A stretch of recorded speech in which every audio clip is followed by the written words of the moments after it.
Good morning. Good morning. It's Evan Mendez.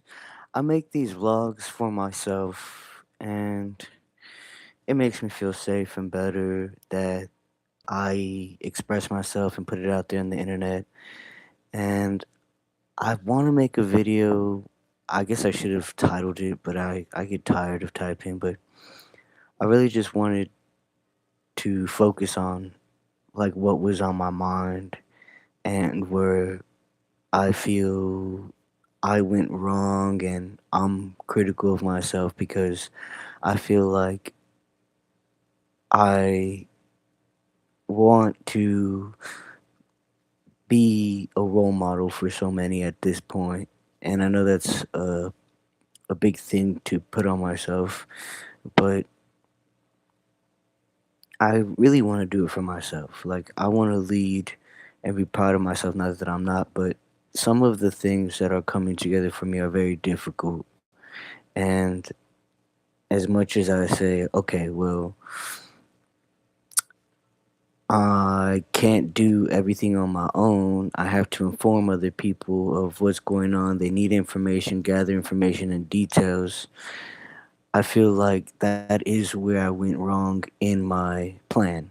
Not that I had a plan, but I think that with safety and in any profession, and I know this may come as a shock, but even as an automotive technician, I learned different skills, and I learned that it's good to have a safety plan in place in the case that something does go wrong to be safe. And it's not that I'm on the run, it's not that I'm evading anything. If anything, it's that I'm protecting myself and trying to find safety and security in a place where I'm safe and secure. And where I went wrong in that, when I was in that mental state of this is danger, this is not safe, and if anything were to happen to me, nobody would know what happened to me, why it happened to me, and I was far from wrong. I was actually correct in so many ways, and I think I'm super humble in saying, like, it's not about being right or wrong, but at this point, it is about being right and exercising that portion of my ego where I can be right all of the time, and that's okay because I failed in a trait and quality of myself that externally is viewed as lack of confidence, and it's not lack of confidence, as it was a mistake on my part when I did take action to find safety and security for myself, and believing that after I found that safety and security, I could interact with people that would have that understanding of why I went through what I went through and why I did what I did. So, because of that, I ultimately was placed in a homeless shelter where I nearly lost my life. And this morning, things are coming together for me, and I'm fiddling with this.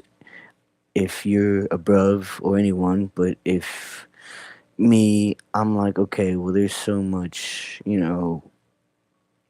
masks, like fragrant mask and floral mask, and there's nothing that's just like neutral for me as above. So I found this, and they're always promoting Rock Skincare on The View.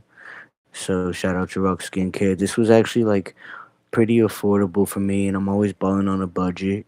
This was maybe around 24, 25 bucks on Walmart, and the container's super soft and smooth. It is big. It's bigger than I anticipated it to be. I thought it was gonna be like this tiny little tub, but it says line smoothing daily cleansing pads. 96% had visibly reduced lines in 1 week, and I actually felt like very well moisturized after the first wipe. So it says in minutes, skin appears smoother, softer, and hydrated. 96% had the look of lines reduced. 96% had visibly reduced lines. Well, I recommend this. I liked I think I've only used two or three wipes so far. But anyways, that's where I went wrong. I went wrong thinking, okay, well, I found some form of safety shelter and I am able to ask for help the way that I guess someone should ask for help, and that just was not the case. I think that so many people present day have made so much money and clocked in on working on either my case, my circumstance, or my situation. And till present day, I still have yet to make any form of money or profit off my situation. Like the corporation that I work for, Tesla, and the insurance company that they contracted to handle workers' compensation injuries, they've evaded so many fees and costs. It's unreal. It really is unreal. And I think now, like, even present day, oh, I, I wouldn't recommend doing what I do as far as going around the eyes, but me, beauty is pain. So I take the risk because I know, like, I just know myself. I take the risk around my eyes, and I know that my eyes really need it. I've been through something super dramatic, but I wouldn't recommend putting this maybe so close to your eyes. So, and I wouldn't recommend putting it over your lips, but I have like super bad injuries and trauma to my face that my face needs it. I've had stitches all the way down my face. You can't really tell. And my lip was split open, entirely split open and sewn together right here. And both of my teeth, I have stents in both of my teeth, like iron, well, I guess some type of like rods, one in each tooth. So I just think about like even the situation present day with the VA and the homeless veteran program and the people in charge of that program and those interactions, and they're just like, that's not, this is the exfoliating part, but how they're just like, this is the dates that the homeless shelter provided you stayed there and you lived there. And I said, I don't care if it's one day off, it needs to be corrected and fixed because they got paid for me living there. And what I'm saying in so many words is like, where is the accountability in the sense that I almost lost my life because I was surrounded by stupid people? Stupid people that could have just had one simple conversation with me instead of degrading my humanity and nearly ending my life. I do not know. And I have, like, obviously figured things out for myself. And I think that considering the facts and what I have gone through and what I've been through, I really do see like I'm somebody that is stronger than the people that I was surrounded by, that's for sure. And stronger than the life that I've been given. And I want to really share that with everyone. Like, you are so much stronger than this body that you're given, and your presence, your life, and your soul is so much grander than the handicaps or limitations that either you put on yourself, you limit yourself, hinder yourself, or society, or even people, because I've had people exert themselves to end a beautiful young man's life instead of just having a simple conversation with that young man. What led to his homelessness, what led to him being helped, and how he could be helped. So now that I see things full focus for myself, not that I didn't beforehand, but I have maybe more of a better understanding of myself emotionally, I suppose, because intellectually I'll never get that back. And I'm putting pieces of my life together. As far as my memory goes, I still don't entirely spend most of my time dwelling on what I do not remember because I stick to my strengths, and I've learned that I do have the capacity to remember, to create new memories. I just won't remember a lot of my past life, which is like, oh well, I think some people from my interactions would consider that a blessing. A lot of people wish they would forget a lot of things, and here I am. I wake up every day. Today I woke up thinking it was Sunday. And I know it's wrong to have, at this point, a lack of discipline within myself, but also considering what I've gone through, I owe it to myself to have just no form of discipline, really. I was just in such a controlled, structured environment for so long and controlled, and so many people made so much money off me. People present day still make money off me, my case, my situation, my circumstance. And it's time for me to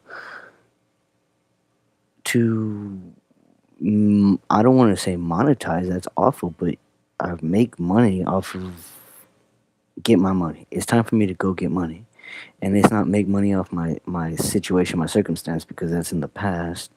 And it's not about win or lose as it is about exposing the truth. And I can sit here and say so nobody else goes through it, but I would be kind of lying because it there's an issue, there's a problem. There's a problem with how, and I'm not gonna sit here and say there's a problem with how the country's ran. Like there is a genuine problem with my case in the sense that I worked for a corporation that round the world multiple times has more money than our actual country. So our actual country and multiple countries put together. So and you can probably add those together and maybe not even be close to surpassing the number of the value of the corporation. And that's a huge issue because here I am telling people that work for OSHA, here I am telling people that work for EEOC or the NLRB or the Department of Labor or COBRA Department of Labor. Here I am reaching out to those agencies, and even the VA, like even when I went to the VA, they were like, you were injured in the workplace, they need to deal with it, we can't help you. Well, you know, these are agencies that have systemic power, but yet they don't have the resources or the money or the support. I mean, I saw on the news that IRS workers were on strike because of the rats, and I'm like, okay, like this is finally the will of the people tapping out because for me, like I'm sure there has been more than just that one federal building that has those types of conditions, but people tolerate those workplace conditions just like people tolerate the phony news. And also, at this rate, I think that the news and the media are beginning to really sift through their sources and what the messages that they want to send across. But also, I feel like that's where I really want to make a difference with my content is to talk about what's not being talked about. What's not being talked about is definitely more important than what is being talked about because every day we see these natural disasters and they're natural disasters, they're catastrophic. Some people say that they're from God himself down to, the world. And a lot of people still believe that that is apocalyptic and they are entitled to their beliefs. But also, it's like, not that those are not catastrophic events, they are catastrophic events, but I feel like with a natural flood, you have, or even with these catastrophic tornadoes, there are less than a handful of deaths. And in workplaces, there are so many deaths daily in a workplace, and a lot of major corporations get away with these injuries, deaths, near fatal accidents, or fatal accidents. There is no way out for people that work, and it's not just people that work in large public corporations, it's also in government workplaces as well. And I don't think that those workers really see that. I think maybe there is a bit more awareness now, but it's like I honestly wouldn't be surprised if people that work for the NLRB are in really shoddy offices and they just are so complacent because that's just the government and the type of or the level of care that and the I mean, it's sad. And also I think that with corruption really does clean the slate as far as like I wouldn't say embezzling, but yes, embezzling because the funds are there for specific reasons to help the polar bears, to conserve wildlands, and instead the slate is wiped clean because those funds are not there or they're taken for personal use, in the name of doing something else, and it's awful. So I really have this perspective, I guess. I've been gaslit from my perspective in the most awful way. I saw a danger in the lack of calibration of the vehicles that I worked on the Tesla vehicles, and I was told that I had an issue with my perception and my reality. And sadly, I feel like this is my reality. I know my reality to be true, and that does just because my reality doesn't fit cookie cutter into your reality, it doesn't mean I have an issue with my view of life or my life. My life is not an issue. And now I really do see how my failure was to try to come to an understanding with that individual and other people like-minded like that. There simply just is no understanding in those situations, and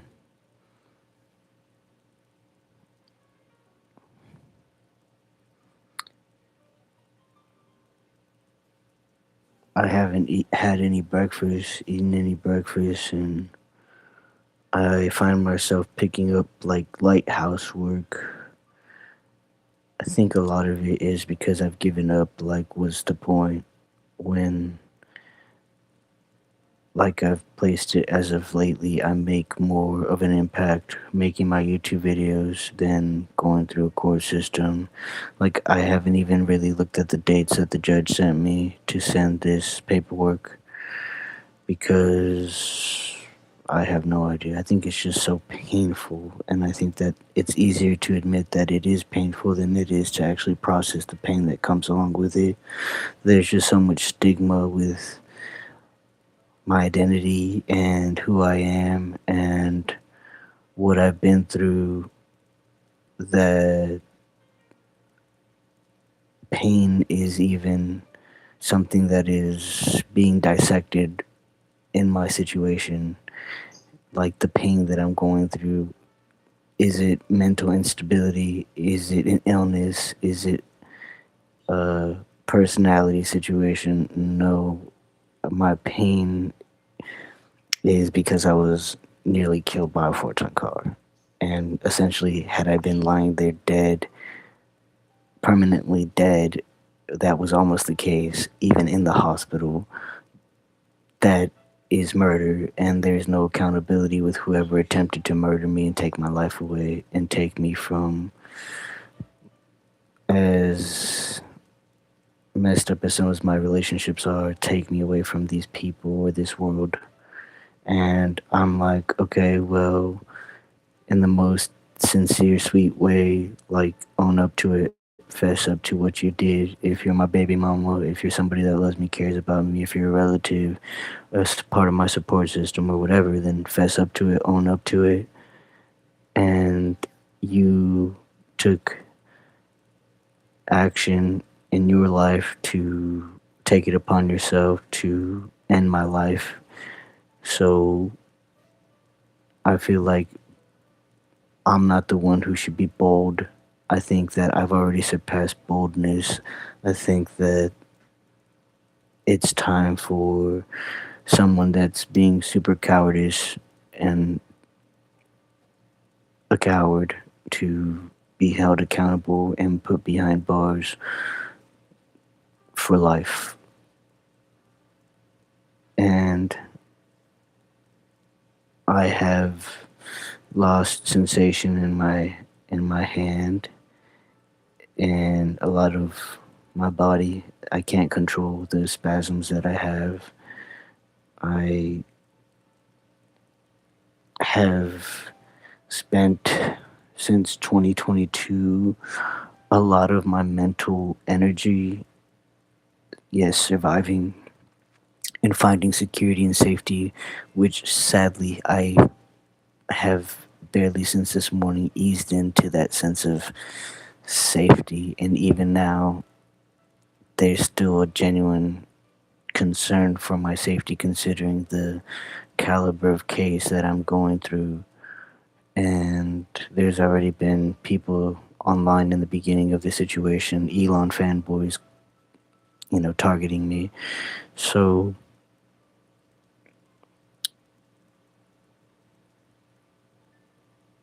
it's sad. I feel like I can't even just process my pain. And I am being honest, I would rather avoid processing my pain because it's not so much the emotional pain or the physical pain.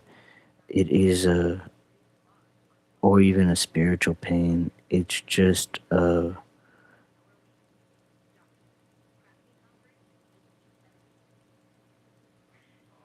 pain, like it is a pain within myself that I refuse to deal with. It is, I guess, some form of self-inflicted pain that I refuse to deal with. So I get up and I find things to do because I feel like jumping back into what I started. I almost feel, I don't want to say a sense of defeat, but I feel just like, what's the point? Like, what is the point in me jumping on my laptop and submitting reports? Although I have found that just writing up the reports or reporting these people, like I found the error in my ways, and the error in my ways was I was reporting incidents and not the people. And I think partially why I did that, actually a huge reason as to why I did that was because I did things the right way and people are not doing things the right way. And I think that when people have a very mm, malintent, when people are very malintended in their advocacy or in their seek for justice, I think that they really do come after a person. Like they are so quick to say, so and so did this person did that, this person. That is somebody that's not coming from a true, honest place of, for me, an honest place of like seeking help. They just want like kind of like tit for tat to make somebody else hurt where they hurt. And I think I was just taught too right in the manner that I reported my situation that I I guess the red tape for me wasn't the insurance company, the red tape for me was the corruption.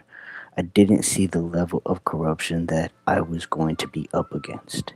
I think I saw it in a technological way because I was doing something that to me was just like a normal service. To me was uh, the handling of people's personal information through the use of these vehicles, that that was normal to me, that I didn't realize now, full circle, obviously I see, but I didn't see past my habitual norms, my daily ecosystem. I didn't realize that I was stepping into this state of corruption within, not so much within the organization where I I left, but I left for my own safety, but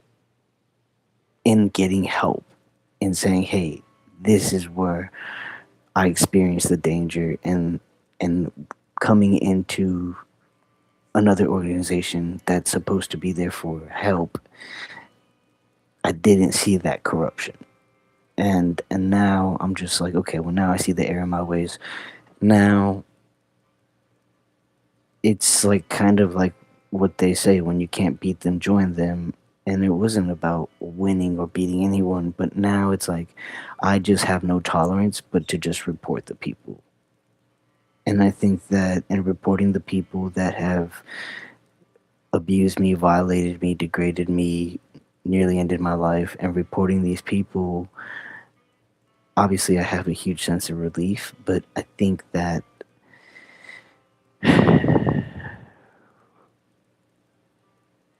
I've lost all tolerance. I've lost the tolerance to sit here and play by the book, and it's kind of like at this level of corruption, there's no point but to pick up kind of like what I've experienced and be innovative and use my own skills. Like it's it's easy now moving forward for accountability all around, right? But then I think that I can continue to navigate through my life playing fair. I've I'm not built any other way, and I think my integrity shows and my character shows in that manner, in that aspect of life. But also,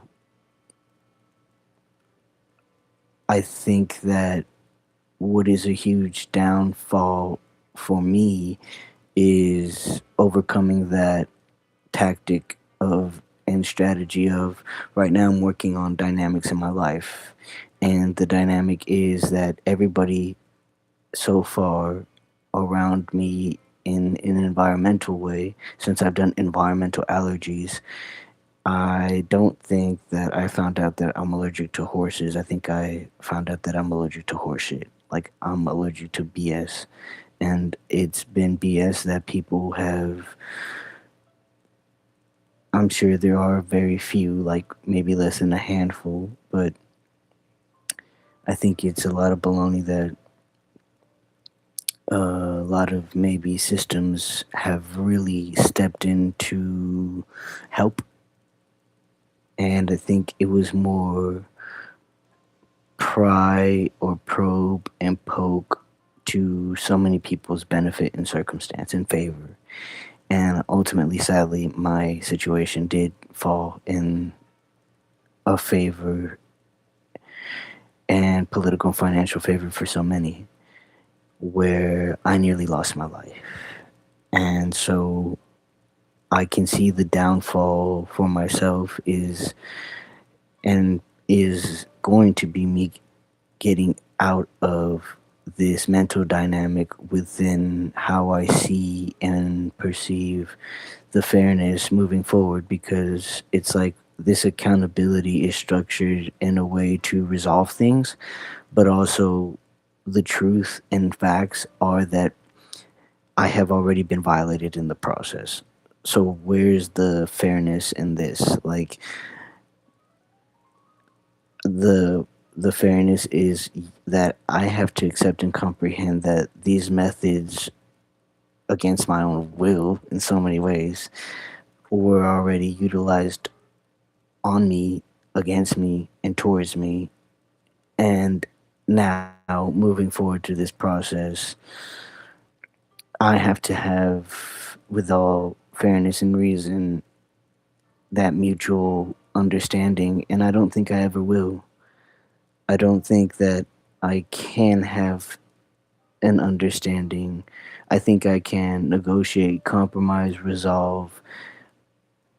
I can have solutions and innovate ways so that this stops happening. And I think that that's what needs to be looked at. I don't think that placing countermeasures so much on me is an answer or resolving anything, because I think that I deserve the respect as far as intellectually, having spent so much of my mental and my life.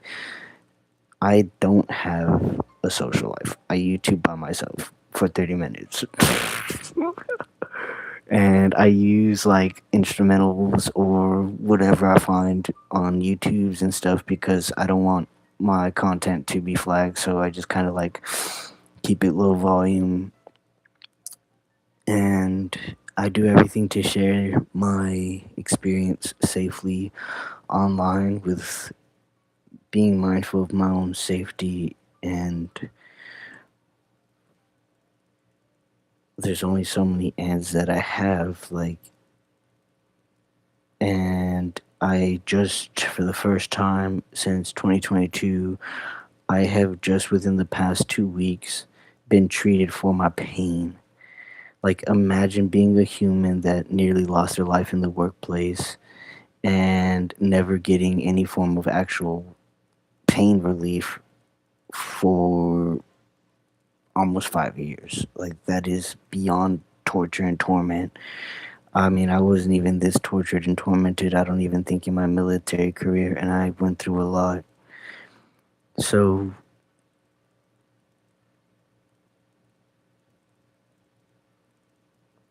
I recently have been, like, I've been helped, and people have stepped in, and as of lately, I don't think I would have made it this far in so many ways had I not had the support from certain systems. And I don't mean like support systems or peer systems. I think in a professional way. I think professionally, there are organizations and professional manners that have not given up, that have just been present and have, I think, really surpassed all and any of my expectations with me, in my case, considering what I've gone through. I do think that I deserve to know the truth. I deserve to know who was behind that vehicle that nearly ended my life, and I deserve accountability for that. I deserve full accountability in my case all around. Like, I nearly lost my life. That person needs to be held accountable for that, and face what comes with what they did to me. And it's not just what they did to me, but to other people. And so I feel, it's not that I deserve credit. It's not that, it's just that I think I really still haven't maybe faced or accepted my adversity to fully operate what I'm operating and going through.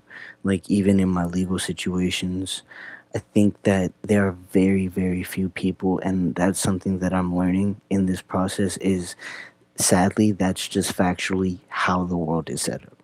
Sadly, and it's like I'm even telling myself, like, sadly, Evan, this is not how the world works, but just how the world is now. How the world is now, as far as like people that will I don't have to beg or plead or pray to these people for understanding. They simply just understand what it is to treat a human being like a human being. And I have somebody put it to me when I explained to them my circumstance, most likely my drivers, because I spend the most time with my drivers. But I just told them like I was outnumbered. I was outnumbered in the workplace, and I was outnumbered at the shelter, and I was outnumbered in Brazoria County in West Columbia, Texas. I was outnumbered by very ignorant people, and they took matters and justice into their own hands and nearly ended my life, and essentially murdered me because that man died and life-saving measures were taken to keep me alive. So I just feel like it's not me begging for respect or credit or anybody to hype me up. It's more, I understand that that pain is that adversity that I'm facing now, and coming into interactions where I tolerate, and it's not just tolerate how somebody is going to interact with me and what's going to happen, but tolerate and accept their views of me. And it's like, okay, what I'm learning is, do I have to tolerate these things? No, absolutely not. And I think I've shown very well that I don't have to tolerate them. But I think it's how I navigate and how I guess in the business or financial world, you say like how you close a deal. Well, it's how I, and I guess in a legal way, you say like how you close an argument.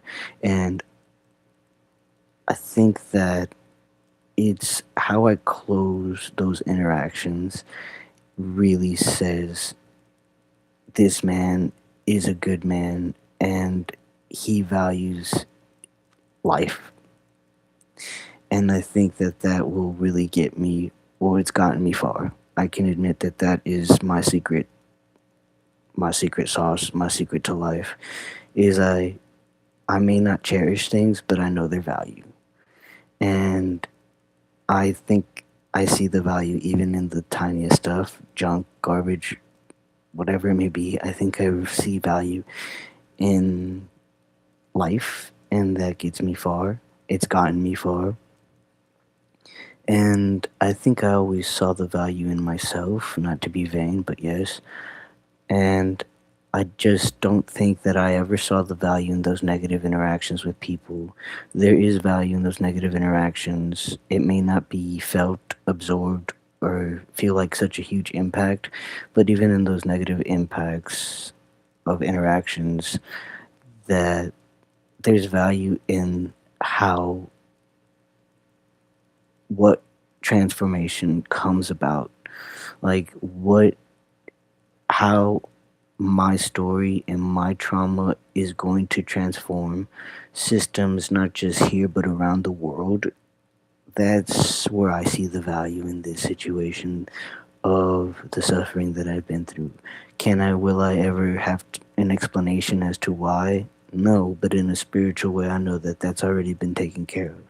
I think that I deserve, and I shouldn't have to explain, educate, or teach people how to treat me like a human being.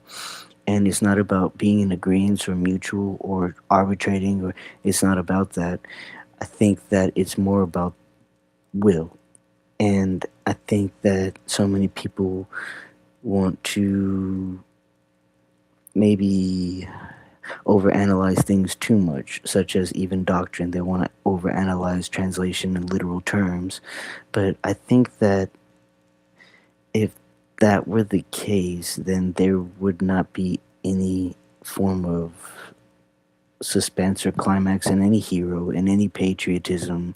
Like, it is entitled to us, or we are entitled to the pursuit of happiness, liberty, and justice and freedoms and all that stuff. But also, it's like, it's not just so black and white. It is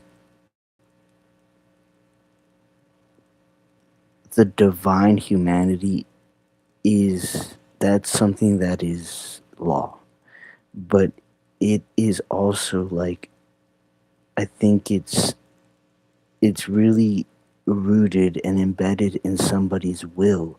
Like, do you have the willpower to to face your own your life? Do you have that? It's not discipline, but do you have that will to face your life?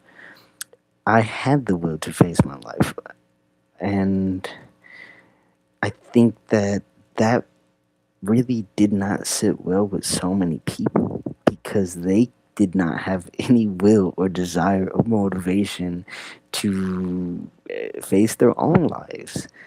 I mean, I could in the past, I don't remember much, but I know that in the past, and maybe that could have been one of my flaws, character flaws, and demise was in the past. I say I was as smooth as a viper because I really was. I think that I didn't say much, I didn't communicate well because, I mean, that is part of my adversity in my culture, but I think that I was the type of person that it only took two words to really. I didn't take. I think when you're a smart person, you don't have to prove a point. Like, I think when you're just smart, you're smart, and it's never yes or no, or let me explain this or break this down to you.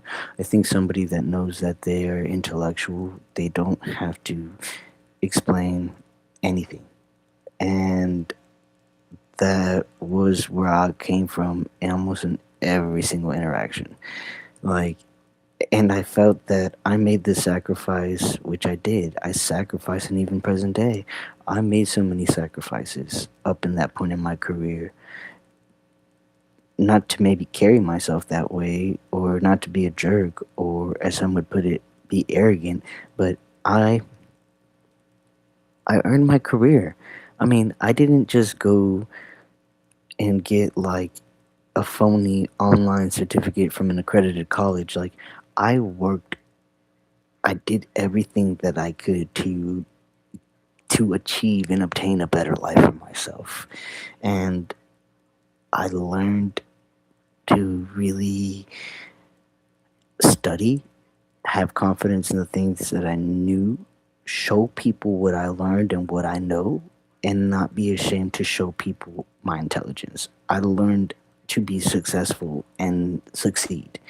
And that I took with myself just about everywhere. And I think that I started to really see how, not so much in New York, but in Texas, I really started to see like the person that I became was not well accepted. To be from here and to culturally have to look like I'm from here is one thing, and be from here is one thing. And I think it's like to open my mouth and speak like nobody else from this place is not very well accepted. And I thought always for such a long time like that was the biggest mistake I ever made, was come back from New York here. I think by that point I had matured and I'd worked and I had just such a successful life at that point that I thought that I could come back home and build a family and start a life and get married and have kids. And I didn't see, I think because I was so well accepted in New York, I mean I left here a college graduate in my profession and my career, and so I thought, when I went to New York, I was very well accepted when I went to New York. I remember having so many friends in New York off the bat, like just from getting off the airplane. I I think I had like one racist interaction at the airport. Trying to get a rental car, this lady was super racist towards me, and Hertz, I think, or Avis, one of them was like, "We've determined that the clerk is being racist towards you," and They did everything to make things right. But outside of that, everywhere I went in New York, like from Rochester, when ate my first garbage plate, everywhere, I mean, up to Niagara Falls, people were just very kind, caring, accepting. I went everywhere. People would just hand me coffee. So I, I guess I was so embraced and cared for there that I think the most traumatic thing I experienced was probably the the grocery store. I just see the sign in my head. It's red, and I see the font, and I see me driving by it to Buffalo Giga 2. Well, it's Giga 2 now, but Buffalo, New York. And I see it off to my right, the grocery store, and just driving with the windows down, and some weirdo decided to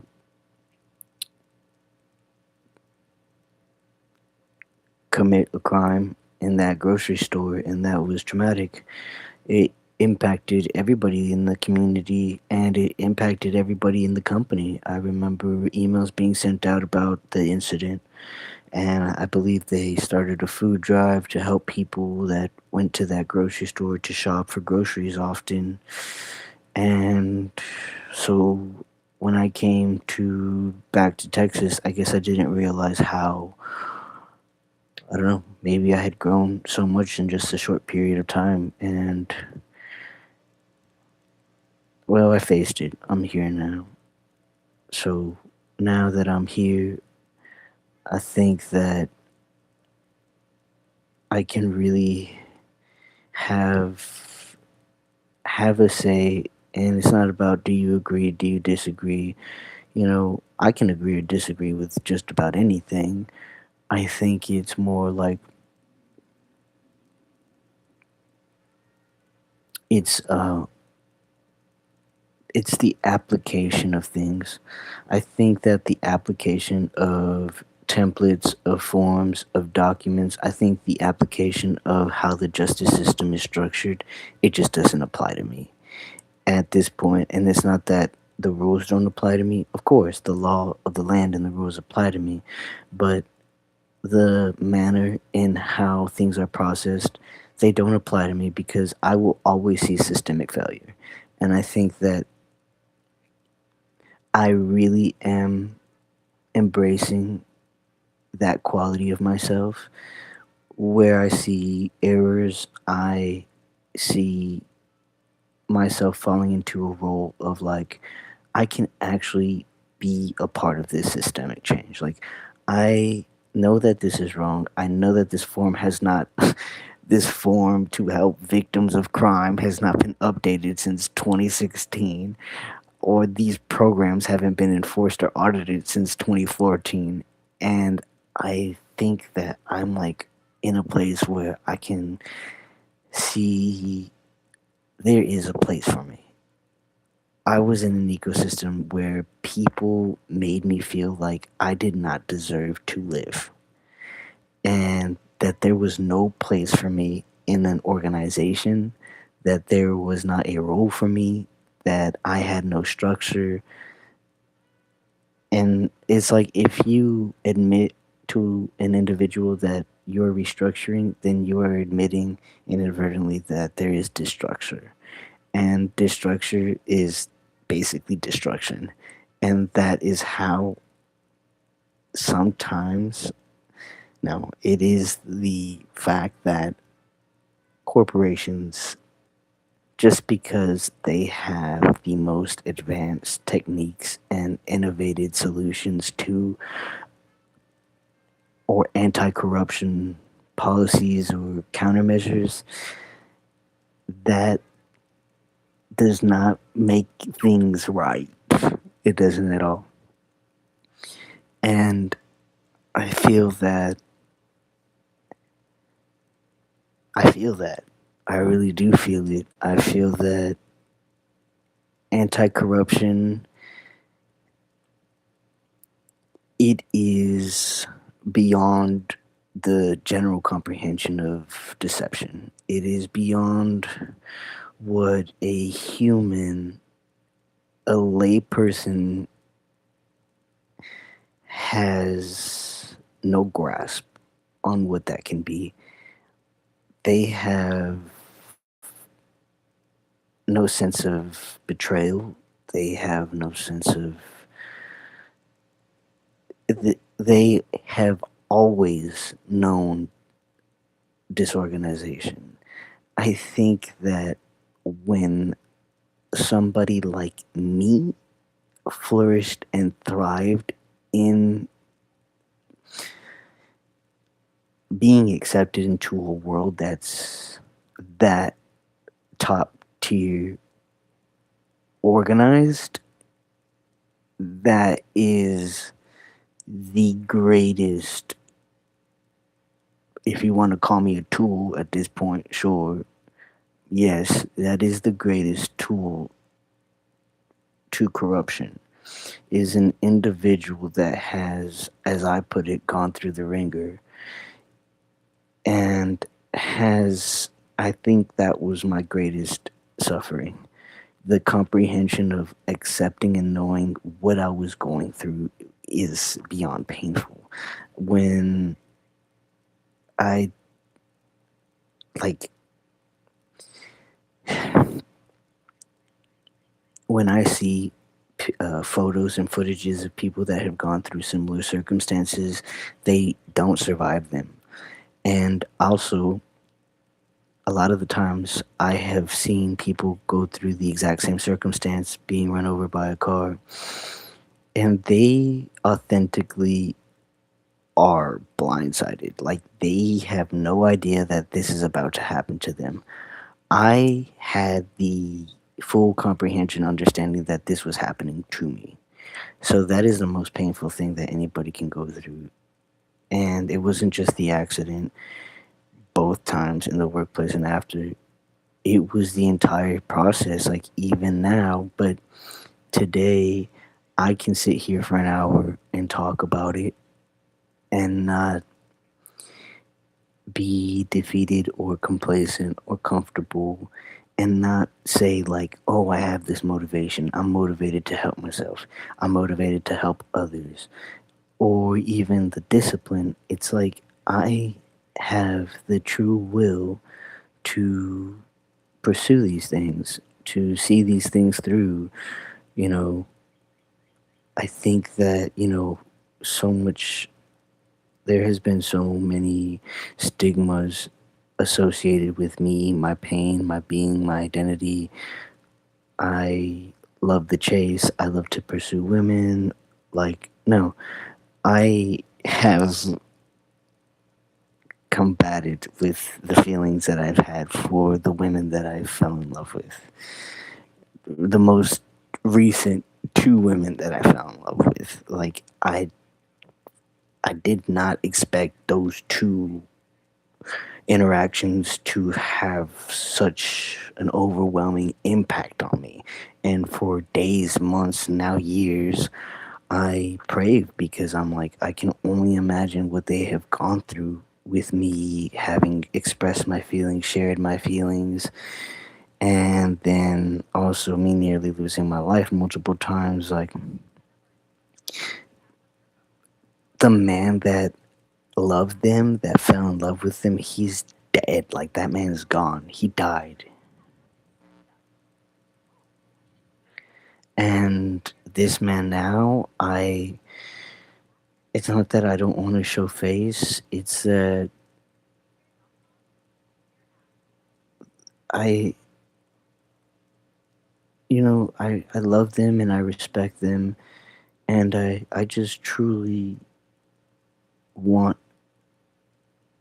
natural, the natural world, which is doing its thing. But I really do think that I believe in the power of the world, that, and I believe in Mother Nature. That I saw this soil documentary. Now I'm going off rails, but I saw this soil documentary that it said no matter how much man like does things to cause disorder in natural processes like photosynthesis or tilling toil or whatever it may be, harvesting, no matter how much or severe the damage is, that Mother Nature actually instantly starts the process to heal itself. And that's why I feel like, regardless of my actions and what has been caused and what has been said and done on both parts or in those dynamics, I really do trust in a scientific way in my faith and religion and how I trust in science. I really do feel that the world will begin to heal those hearts, those bodies, those systems, those relationships.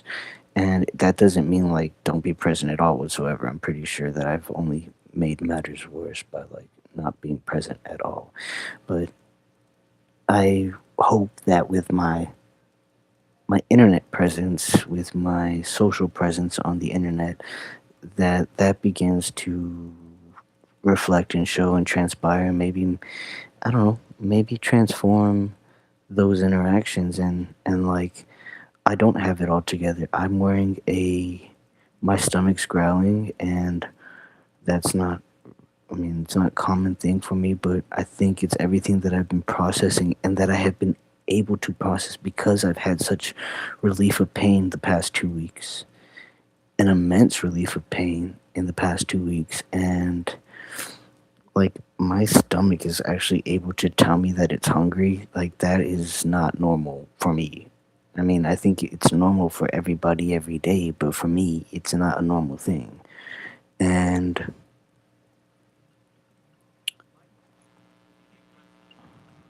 Mr. Mendez,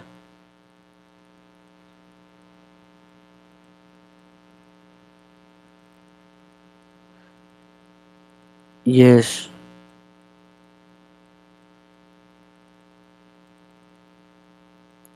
yes, please and thank you. The next available. Obviously, that doesn't conflict with my appointments if you're able to pull up my appointments.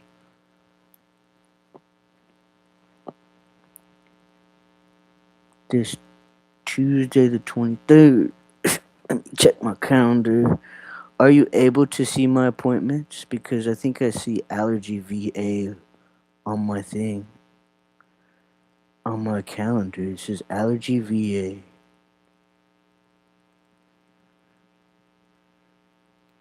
Oh, oh, the 23rd. I wonder why it shows that on here. Give me 1 second because it shows on my calendar I put the 23rd. It's a care in the community appointment. The 23rd. The 23rd of June. What time do you have it at? Is it early morning? Yes, I just went to it. Yes, on the 18th. I just went there. Okay, I think that that's perfect. I actually think that they rescheduled it, that one, the care in the community, to the 18th. But my follow up, I think it's later on, so I can do the 23rd at 9 a.m.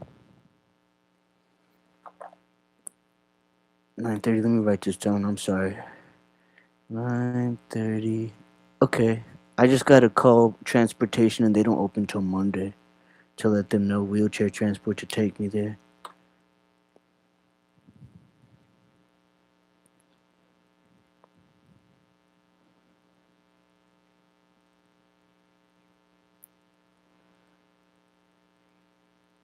Really quickly, will my care team know at Michael DeBakey? Will they be informed? Okay, perfect. I just want everybody streamlined. My care organized is all. Please and thank you. I want everybody in the know. Thank you so much. And your name again? Precious. Thank you so much, Precious. I'll see you guys next week, Tuesday, then. Thank you, YouTube. Bye. Finally.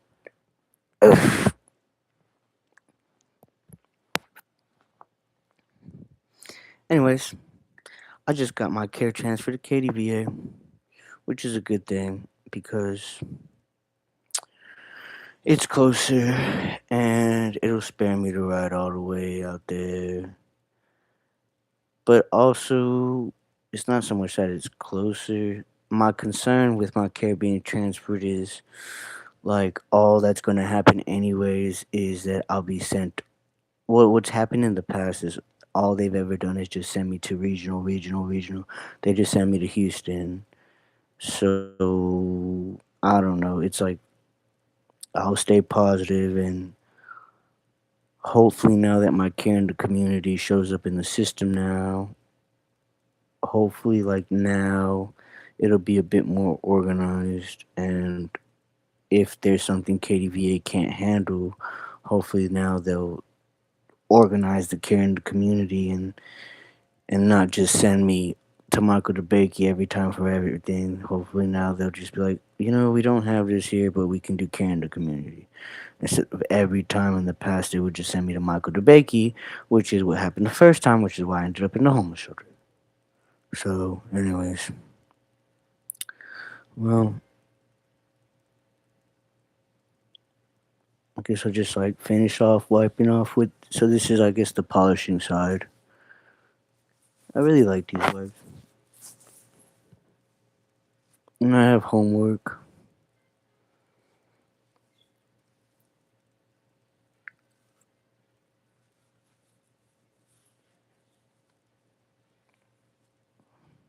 I have homework and no life and no job.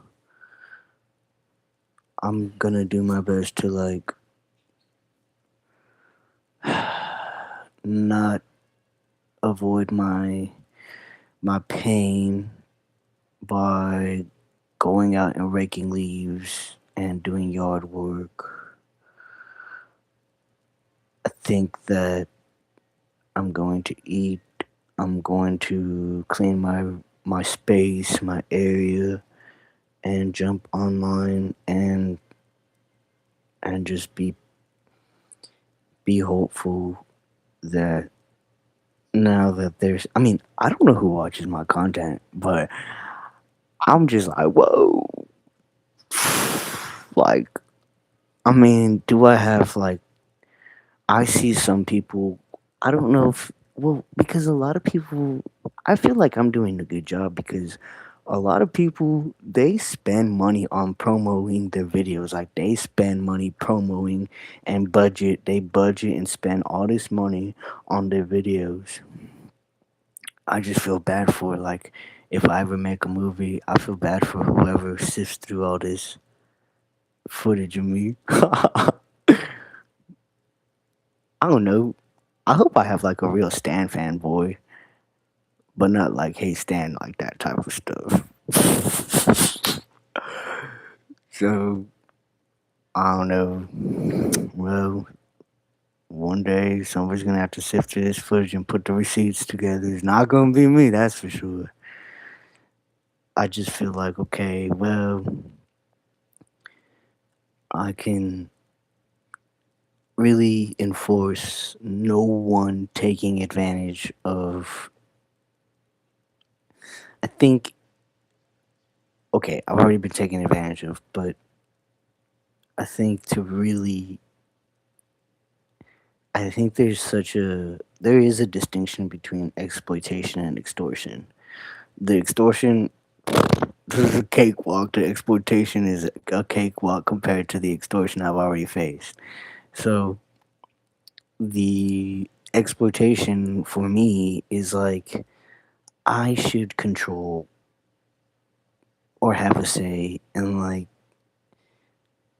my story, of course, but it's like it's not. I see so many times artists they like even Taylor Swift had to buy her music back. Like I have seen so many people go through like artists and celebrities go through all these things, like even Britney Spears. So they go through all of these horrible, horrific situations just to like have any sense of creative control with or their content or what they created, songs they wrote, and I think that like that's just awful. Like I feel I can film myself, I can record myself safely, I can use my skills, I create some pretty cool content and people have been watching it. Like my Whataburger video has like 1.3 views last I checked. And what I'm saying in so many words is, I, like I said, I have a shirt that I found in the trash, and I have swim trunks that I bought from Goodwill and no socks on right now. And I'm super frugal. I don't want to be frugal, but I have no choice. Like, I pray, I thank God for what I have, and I take care of what I have. But also, like, I call it balling on a budget, but I'm tired of balling on a budget. And my thing is, like, so many people on socials, they have the money to spend. They spend so much money on their videos to get views and stuff. And I'm just grateful, thankful that my stuff is actually creative to the point where, and at the time, and most of the time, it's not even creative. Most of the time, it's just me eating food. But I don't know, it's something about me eating food that people like to watch. It's weird, though. I think that it's so weird. Anyways, people like seeing me eat food for some reason. So strange. I don't know. But anyways, thanks for. I'm just venting. Thanks to me. Mic drop. Thanks to myself. And things are slowly moving. It's the weekend, and the VA called me. That's a win. Transportation opens on Monday, so I have to call them on Monday to schedule my wheelchair transportation. And yep, I have a couple little projects. I need to clean my space, but I have a couple projects, and I think that, like, right now, I just want to clear my head to the point where, like, I don't have any shame, or I'm not ashamed. I think that even with the women I fell in love with, I felt some form of shame. Like, I felt ashamed because there were loser idiots around them.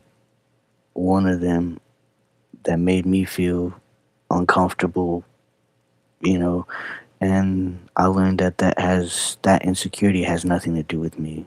Oddly, it was Miss Erica who told me, Evan, that has nothing to do with you. Like, that's that man's insecurity, not yours. And I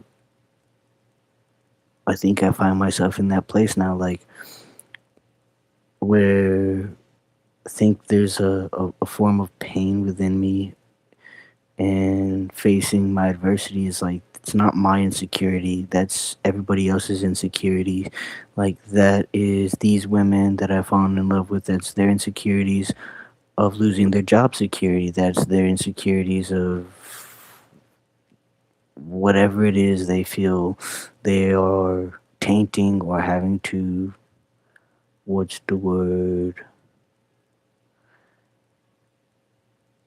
they, whatever they feel they have to, I guess, conform, or is the word capitulate in their life to be in love with somebody like me, or those situations and interactions, whatever it is with those two women that I fell in love with. Like, I think for me, it's the vulnerability that comes into play in that dynamic, because it's not that I lost things, so I want everybody to lose things. It's the opposite. Like, I have suffered that, and I think that I feel like no one deserves to go through what I've gone through, and maybe that's why I push them away, because I feel like I don't want them to lose or be at the risk of losing what I've already lost. Like, I don't want you to lose people that love you because you love me. I don't want you to lose your job because you love me, And I think on the other side of that coin is, I come from a very forceful place when it comes to love, because I have lost love over something that's not worth losing. Like, I lost myself, my actual who I was, Evan Mendez. I lost that man. That young man is no longer here. Granted, this guy can barely move, but I wouldn't mess with this guy either. But, that guy was fast. That guy was faster than the speed of light. And I just feel like coming back from that experience, I feel like I kind of bounced back from that like all or nothing. Like I bounced back from that near death experience or death, I bounced back from it. Like there is not one NDA, there is not one profession, one career. There is nothing in this world worth losing what I lost. There is not a piece of paper that like I I should ever lose my life over. There is not one career I should ever lose my life over. You know, I think if anything, if I ever felt remotely close to like that sensation, it would have been like when I served my country. Like I served my country. There was purpose in serving my country. The loyalty to my country, joining the military, and but other than that, like I learned I was naive, young, and dumb even then. So now I just feel like I bounced back from that near fatal accident like an entirely different man, of course, but I had to really, in a counterintuitive way, put myself in their position. Like these people, whether it's the women that I fell in love with or people that were close in my life in some form of social way, they grieve. They literally grieved and lost a young man that's no longer there anymore. And then me coming back, I think it was, I guess in some form I was lashing out a bit, but I didn't have full awareness that I was because I think I've learned now that every day I wake up, I'm working through it, but every day I wake up like nothing happened. And I think that I'm getting way better at it. I think I can address it like within the first 30 seconds of waking up, but that wasn't always the case. Like it was more like the first 30 hours I would be like full throttle like nothing happened, and I would crash because something did happen to me. Like, and I was trying to brush it off like nothing happened to me.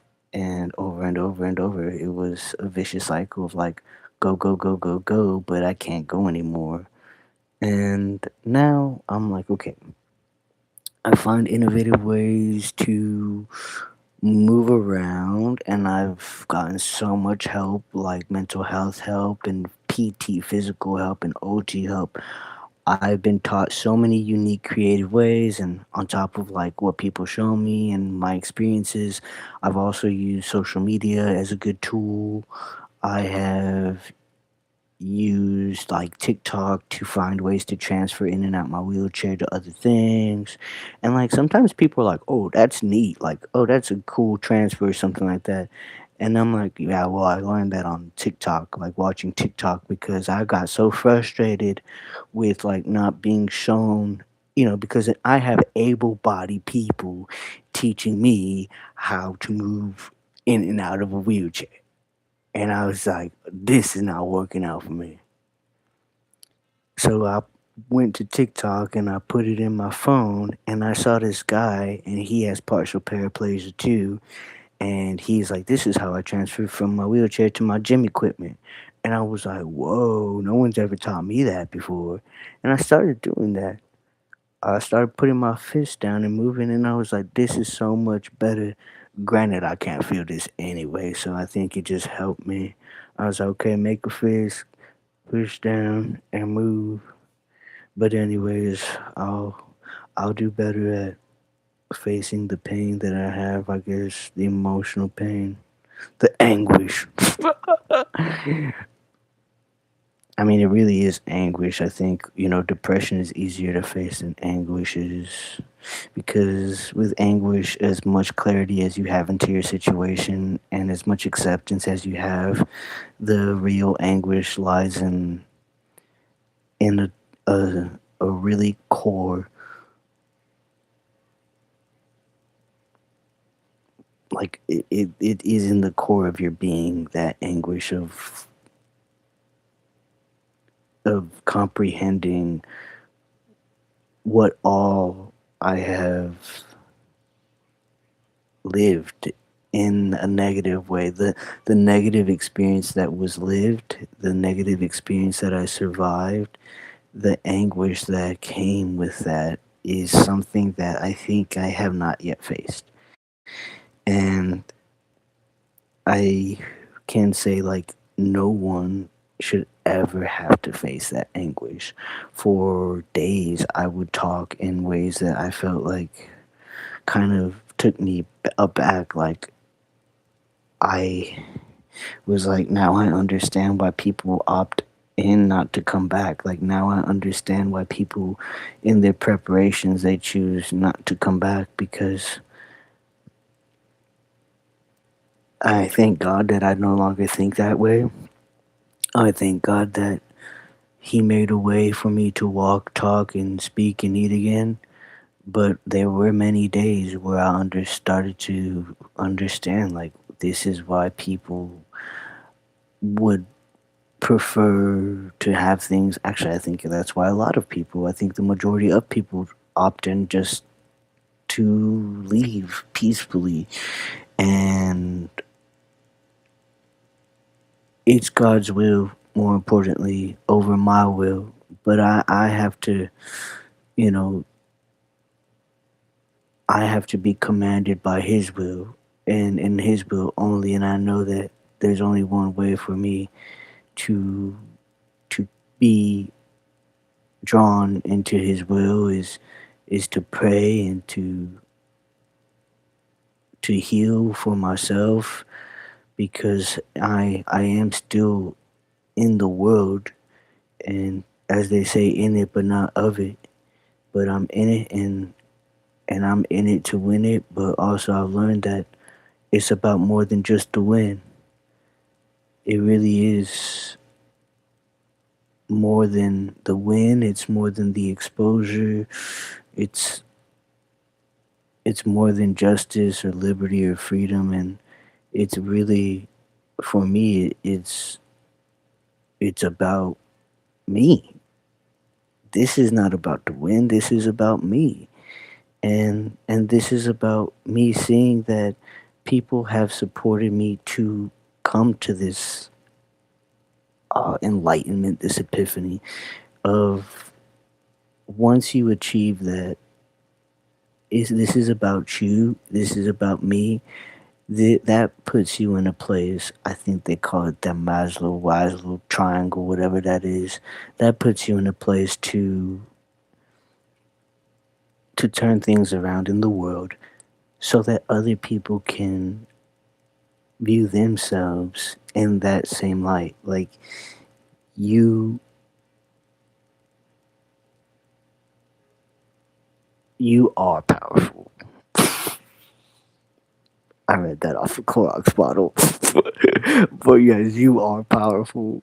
I'm powerful. You are powerful. And I always say you should empower each other, and not bring each other down.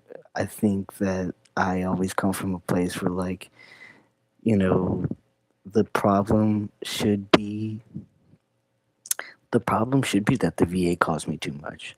The problem should be that, you know, that I'm tired of people being too kind to me. The problem should be that my social worker at the homeless shelter, that, the problem should be that she helped me too much.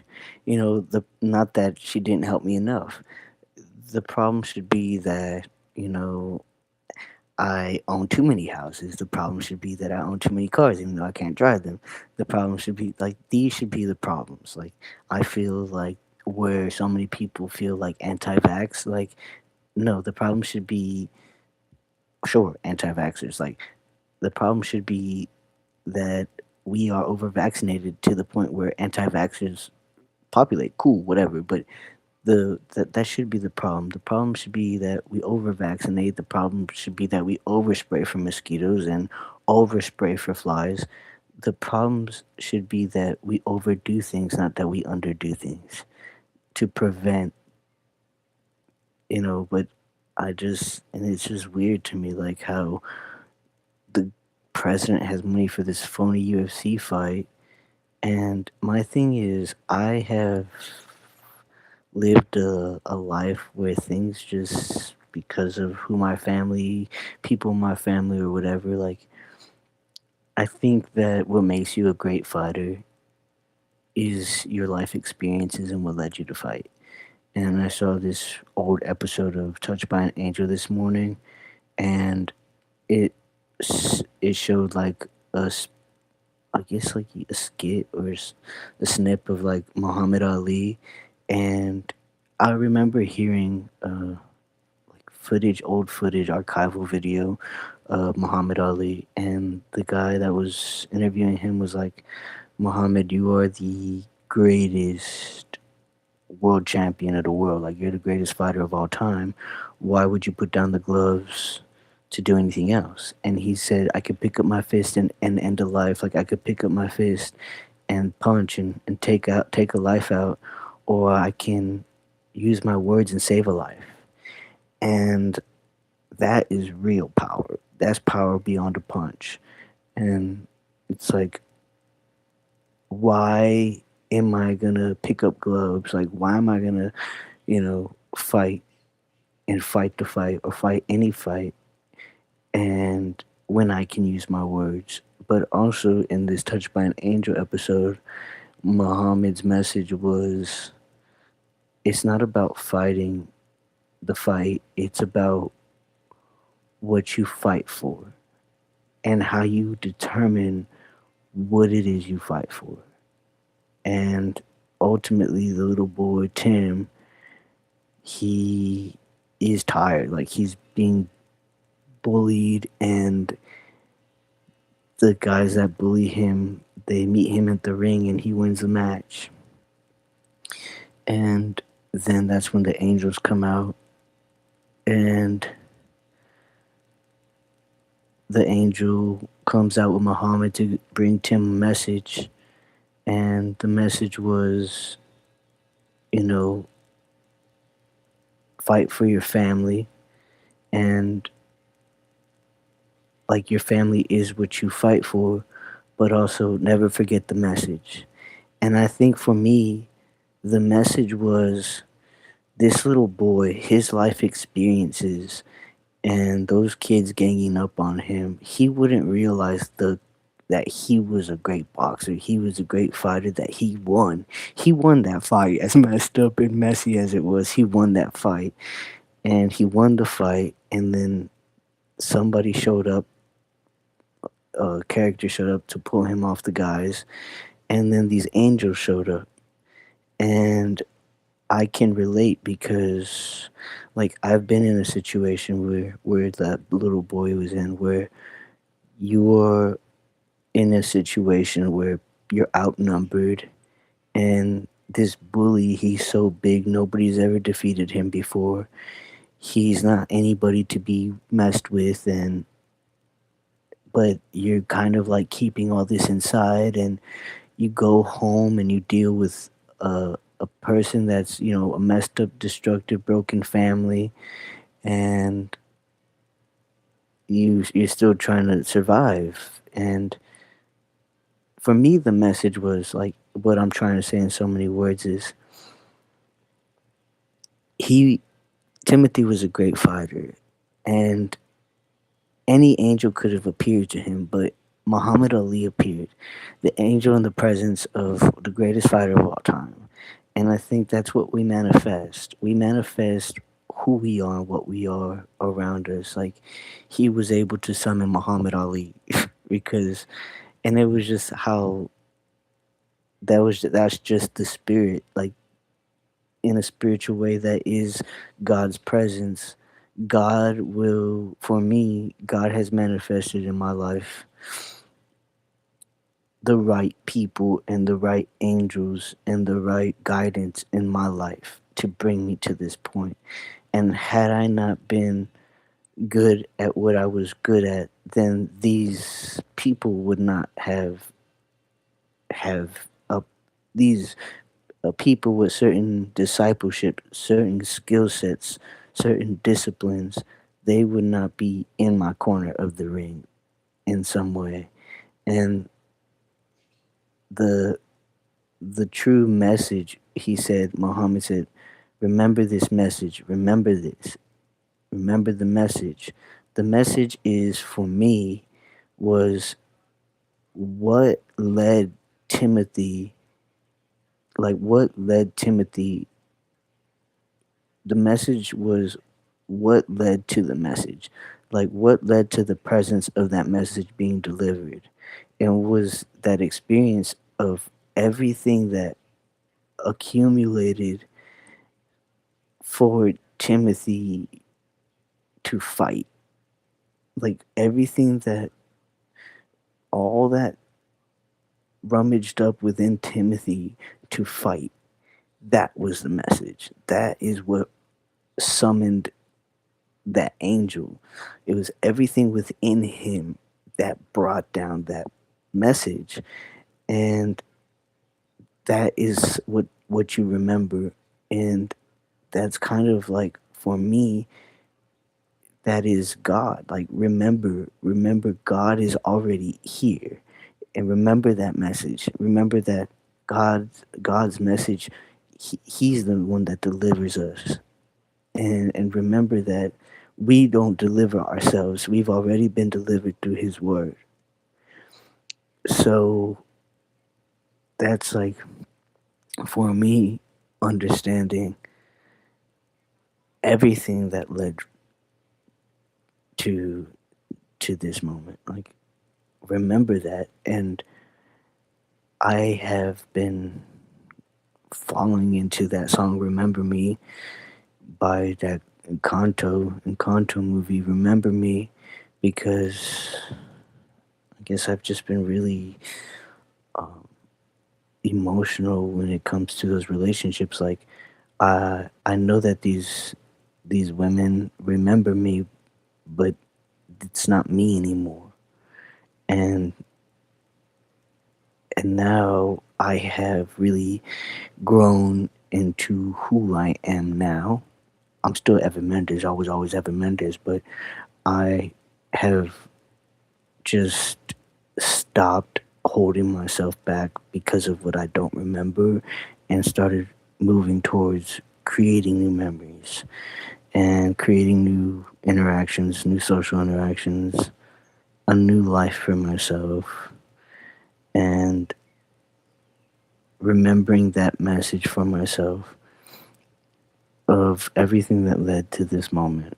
Remembering that power within myself to tell others not what they want to hear, but tell others that I love you. Like, I love you and you love me. And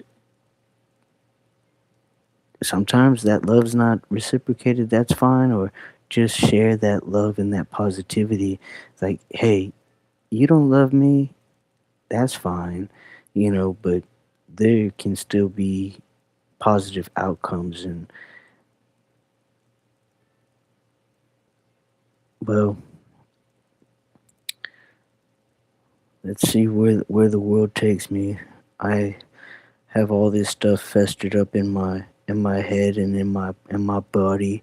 It all festers up in here in my chest, and I just gotta let it out. I talk about it, but I don't understand why the president did this phony UFC fight.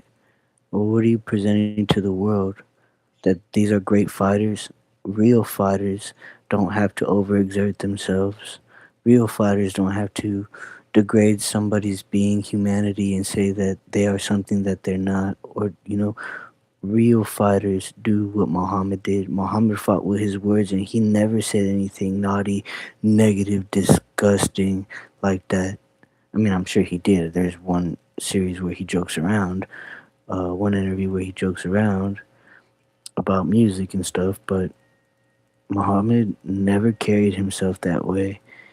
And I think that UFC fighters, and especially WWE, like people that fight, kids watch this stuff.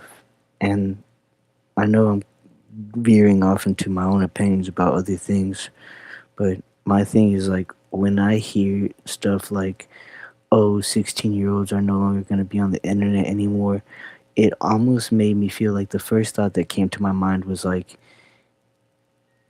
I have always learned that government censorship applied to like vulgarities and that the government had the power to censor.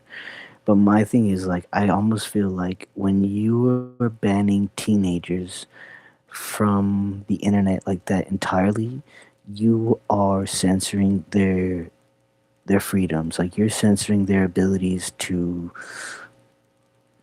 access and to learn about life and help. And what came to mind was like, is Donald Trump, is he making a play at every 16, anybody that's 16 or younger? Like, is he doing everything to silence these children that have been victims of sex trafficking and labor exploitation at the expense of his enterprises? Like, is that what he's doing? Because that's what it seems like to me. It seems like he's doing everything he can so these young children that have already been in that trafficking system to not speak up for themselves and not speak for themselves.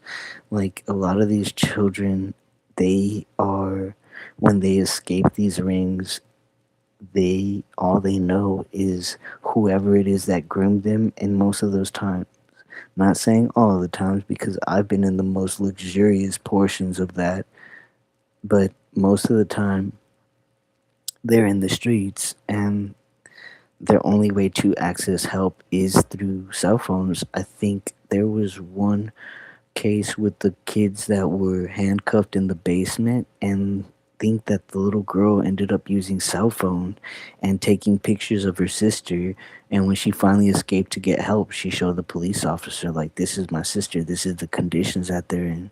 So that's what kind of scares me about that.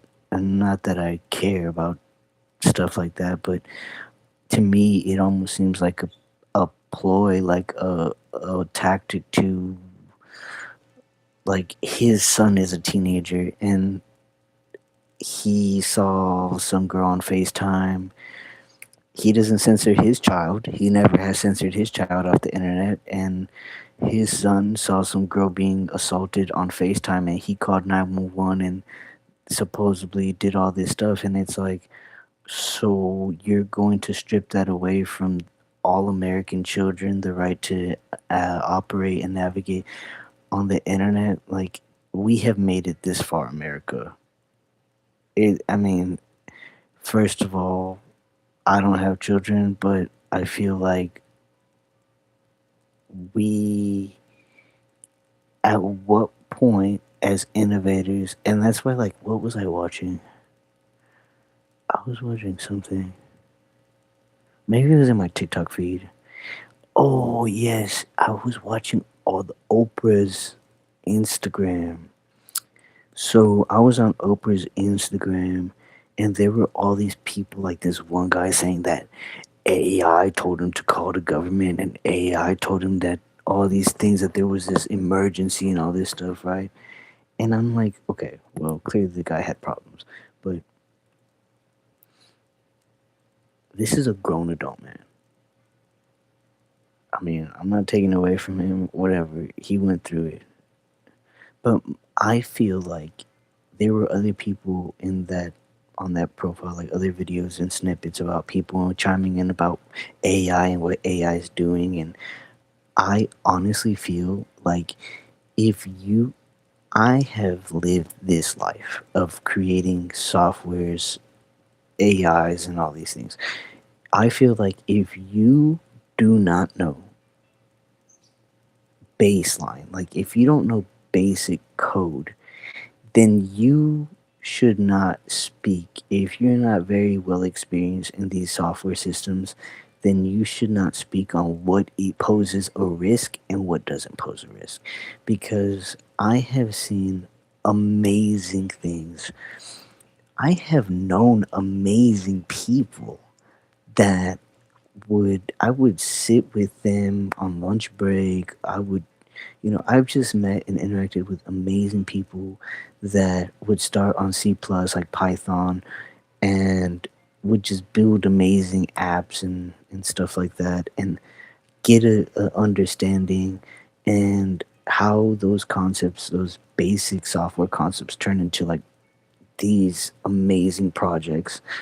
And I just feel like for people like that have no comprehension or swear they have, they say, "Oh, it poses a risk, it's a danger," and all these things. Like, what if you've never created anything like it? Then how can you sit here and say that it poses all these things? Like, I think that there is so much room to educate people. More importantly, tell them to just inform themselves on what tools they are using and how they're utilizing it to prevent things like that to happen or from happening, because obviously error, there's always room for error. There's always going to be room for error. Things are always going to be in error in a lot of ways, because I think that the failure the failures are so systemic in so many ways, it's unreal. But these are just me, delving into like random thoughts from what I'm experiencing in my life. And I don't know,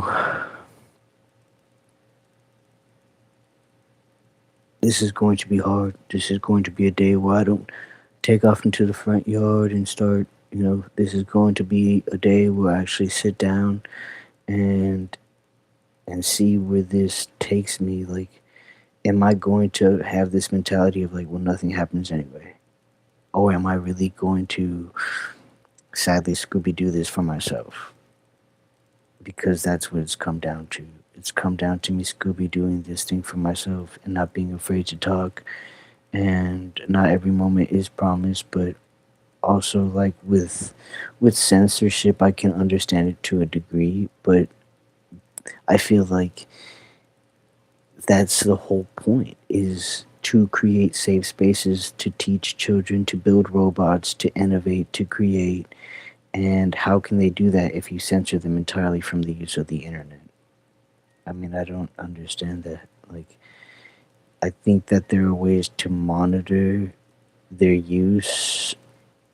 I mean, there are ways to control and have parental controls now and have certain devices that are just solely for children. Like, that is manageable and that's a way, but to wipe children away from the internet entirely in that way is just, they will find ways to be creative, and I don't think that those ways are any safer than just letting children be kids. Like, let them be kids. And you know I think for me it was more like a safety concern. Like, I think that at the rate of how my generation is exposing the president and his administration, I think that it's catching up at such a rate that's unmanageable. Like, I think that I guess, the political industry has always been controlled by like older generations. And you're just like, oh, that's such a mom and pop thing to do, like care about politics. But now, with how this man has just defiled our country, my generation has really, and people younger than me have really stepped up to the plate with the use of technology and talked real time, just talked and said, hey, this is what's happening real time. Like, we got the receipts, we got the footages and stuff like that.